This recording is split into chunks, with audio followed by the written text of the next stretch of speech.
Bon, faut qu'on parle. Et là, gros carton rouge, et cette fois à la NBA, pourtant que j'adore. Parce que là, ce week-end, franchement, j'ai eu mal à mon basket. Le All-Star Game, normalement, moi depuis tout petit, c'est forcément ce qui nous a fait rêver.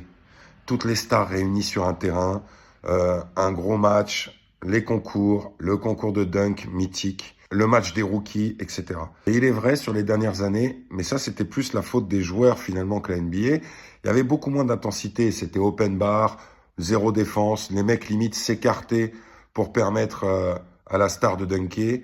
Et puis voilà, le mot, il y avait des stars. Il y avait des stars et c'est ça qu'on aimait dans l'All-Star Game. Mais là, cette année, franchement, on a touché le fond. On a touché le fond parce que c'était inintéressant, ce week-end du All-Star Game.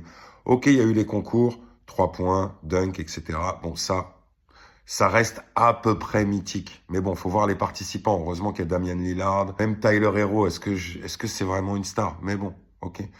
Les participants au concours de dunk, oui, le petit McClung, il fait du lourd depuis 3 ans. D'ailleurs, il a été élu champion 3 fois.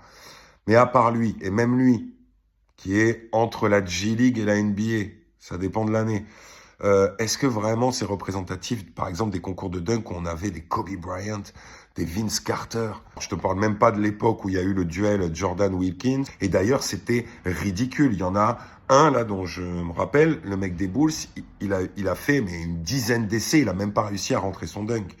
C'est lamentable comme spectacle. Alors, on en revient à la nouvelle formule du dimanche, parce que c'est vraiment ça, le cœur de ce qu'on aime dans le All-Star Game, c'est le match des étoiles. Là, la formule avec 4 équipes composées de quelques joueurs. Alors, le forfait de LeBron 1 heure avant, ça n'a rien arrangé. Juste pour revenir en termes de spectacle, franchement, ces matchs de 40 points, sans chrono, c'est même plus du basket, en fait. Alors, je comprends que la NBA essaye de se renouveler parce que ça marchait moins bien avant. Mais là, franchement, je pense que c'est la pire année que j'ai jamais vue de ma vie. Ok, on a vu Stephen Curry enchaîner des 3 points. Bon, mais c'est pas comme si on l'avait jamais vu. Aucun intérêt.